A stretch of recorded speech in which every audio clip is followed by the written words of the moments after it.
Di sini saya akan melakukan CSL 5, yaitu kanulasi vena perifer. KVP ini dilakukan dengan cara membuat penusukan ke vena superficialis yang terletak di lengan dan tungkai dengan tujuan memasukkan cairan ke dalam tubuh pasien. Indikasi dari pemasangan KVP ini, yang pertama itu untuk pemberian cairan, yang kedua sebagai akses untuk obat intravena, yang ketiga bagian dari tindakan resusitasi, yang keempat yang akan dilakukan operasi, dan yang kelima pemberian nutrisi parenteral. Setelah itu kita siapkan alat dan bahannya terlebih dahulu. Ada slide kanulasi intravena KVP, boneka manikin, turniket, sarung tangan, larutan disinfektan, ada spoit 1 cc, ada lidocaine 2%, ada infuset, kateter intravena poliuretan, larutan intravena ada D5%, ringer laktan dan koloid, pembalut steril, salep antibiotik, plester, dan wastafel cuci tangan.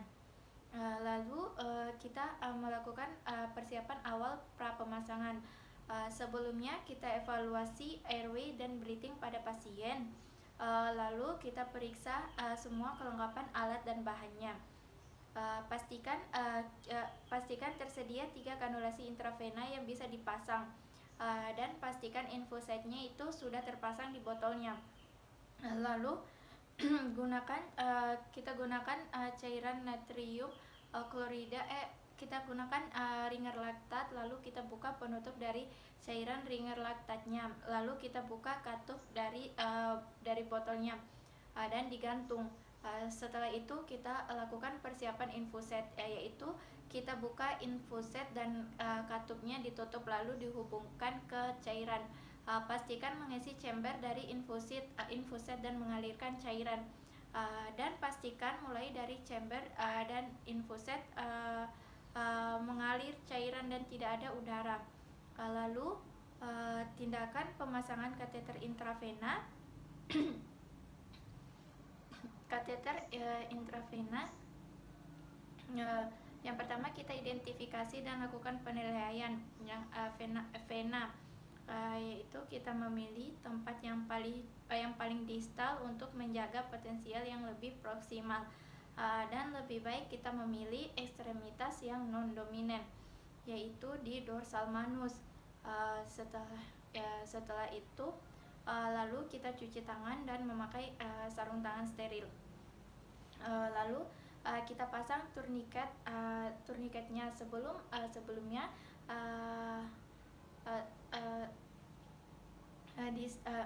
turniketnya ini diletakkan di distal atau lengan, lalu kita pasang turniket di pertengahan, yaitu antara pergelangan tangan dan siku. Lalu kita cek pemasangan turniket jangan terlalu kuat atau terlalu longgar. Jika turniketnya itu sudah dipasang, kita bisa dibendung dengan melakukan tepukan pada vena di telapak tangan. Lalu setelah itu kita bersihkan atau insersi dengan disinfektan dengan menggunakan alkohol.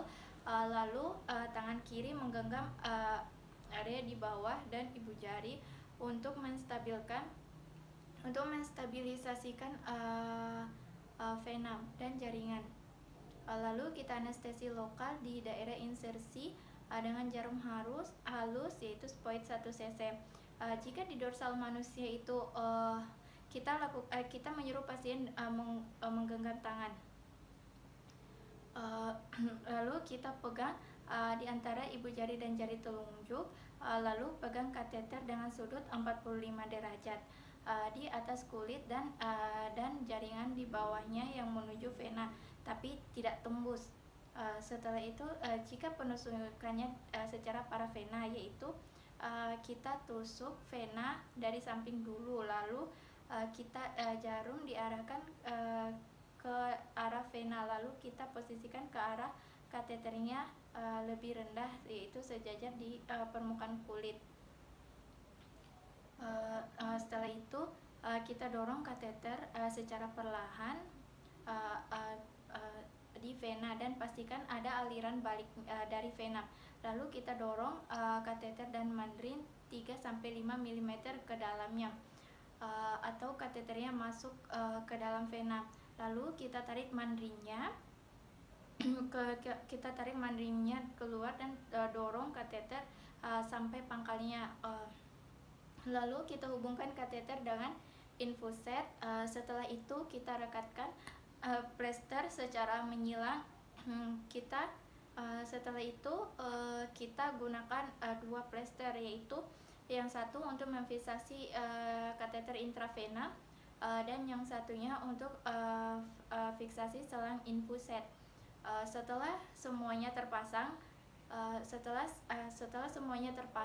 kita buang peralatan yang tidak dipakai ke tempat sampah medis. Lalu kita buka sarung tangan dan kita lakukan cuci tangan.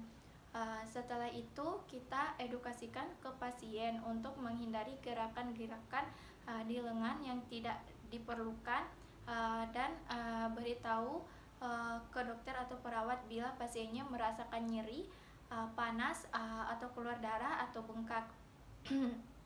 Setelah itu kita berikan label, yaitu tanggal pemasangan, ukuran kateter, dan tempat insersinya.